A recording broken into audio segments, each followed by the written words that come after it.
सनातन धर्म रे अनेक देवी देवता पूजा करा जाइछि।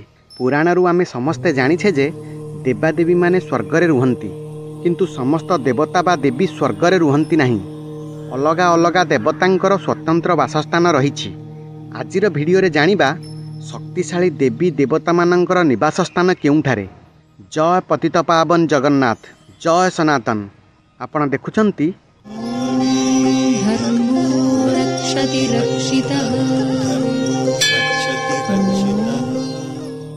देवता मानंकर अधिपति देवराज इंद्रंकर निवास स्थान अमरावती।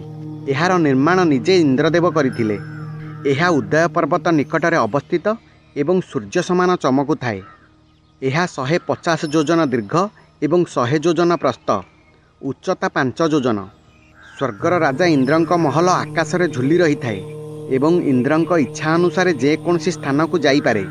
सुवर्णर आसन रे सुसज्जित एवं कल्पवृक्ष रे विमंडित।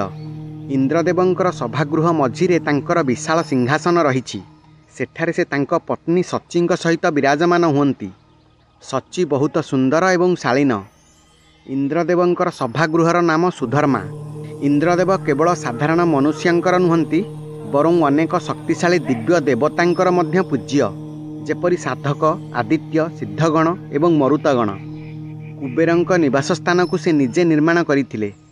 एहा 100 योजन दीर्घ एवं 70 योजन प्रस्थ अटे। एहा चंद्र परि चमकु थाए एवं कैलास पर्वत पाखरे अवस्थित।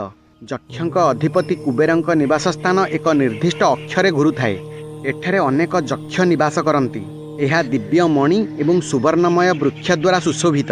एही वृक्षरु सुनेली किरण निर्गत हेबा कारणरू आकाशरे चमकु थाए। एही निवास स्थान मझिरे गोटिए सभामंडप रहिछि। एठारे कुबेर आभूषण रे सुशोभित गोटिए विराट सिंहासन रे विराजमान हुअन्ति। एठारे सुंदर वृक्ष मानंक द्वारा सुशोभित 2टी बगीचा अलका एवं नंदन गंधर्व मानंकर सुमधुर संगीत रे गुंजी उठुथाए। एठारे निजे कुबेर देव अप्सरा मानंकर गहन रे रुहंती।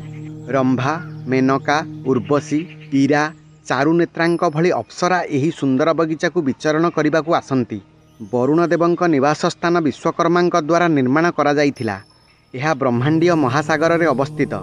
एहा धला रंगर स्तंभ प्राचीर द्वारा सुशोभित।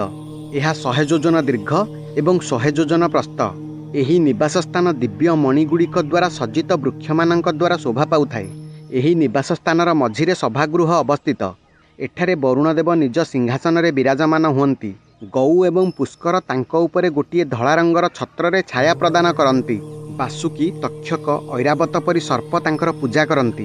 भागीरथी, कालिंदी, विदिशा, वीणा, बेगवाहिनी, शताद्रु, चंद्रभागा, सरस्वती, ऐरावती, देवनंदा इत्यादि नदी वरुणदेवंक निवास स्थान उत्पत्ति होइछन्ति। जमराजांक निवास स्थान मध्य विश्वकर्मा निर्माण करिथिले। एहा पाताल लोकरे निज इच्छारे जेकोसी स्थान को जाइपारे। जमराजांक निवास स्थानर निवासी सुख, दुख, तृष्णा, जरा मुक्त। एठारे निवास करुथिबा समस्तंकर मनोकामना पूर्ण होइथाए। महान राजा एवं दिव्य ऋषि एठारे सर्वदा उपस्थित थांती। जमराजांक पूजा जजाति, नहुष, पुरु, मांधाता, सुरथ, इंद्रदिम्न, शिविंक परी राजा करती। जमराजांक सहयोगी काल एवं मृत्यु मृतक मानंकर दायित्व नहीं थांती। समय एठारे मृत्यु रूप धारण करे एवं भौतिक जगतरे कर्म अनुसार मृतक मानंकर नियति को व्यवस्थित करे। जमराजांकर निवास स्थान पलाश, सिंसपा, कुश परी वृक्ष द्वारा सुशोभित। गंधर्व एवं अप्सरा मध्य जमराजांक निवास स्थान रे वास करती। भगवान ब्रह्मांकर निवास स्थान 14 लोक उपरे सत्यलोक रे अवस्थित। ब्रह्मलोक रे प्रवेश करिबा मात्रे क्षुधा तृष्णा लोप पाई थाए। भगवान ब्रह्मांकर निवास स्थानर सौंदर्य केबे कम हुए नहीं। एठाकार सभागृहर चमक सूर्य एवं चंद्रंक चमक ठारू यथेष्ट अधिक। ब्रह्मांक निवास स्थान भौतिक लोकर शेष बिंदु। भगवान ब्रह्मा निवास स्थानर सभामंडप मध्य पद्म पुष्प उपरे उपवेशन करी निज शक्ति द्वारा समस्त प्राणी एवं दिव्य जीवनर रचना करती। भगवान ब्रह्मा दिन, राति, मास, ऋतु, वर्ष, जुग एवं कल्पर मध्य रचना करती। भगवान शिव कैलास पर्वत उपरे निवास करती। यह कुबेर देवंक निवास स्थानर उत्तर पूर्व दिगरे अवस्थित। भगवान शिव कैलास पर्वत को निज शक्ति द्वारा निर्माण करिसेंती। कैलास पर्वत भगवान शिवंकर शिवलोक निवास स्थान आनंद भवनर प्रतिरूप अटे। शिवलोक 14 लोक उपरे अवस्थित। भगवान शिव माता पार्वती सहित कैलास रे वास करती, जहाँ 1 कोटी योजन विस्तारित। ମାନସରୋवर ଏବଂ ଗୌରୀକୁଣ୍ଡ ନାମକ ଦୁଇଟି ହ୍ରଦ ଏହାର ନିକଟରେ ଅବସ୍ଥିତ।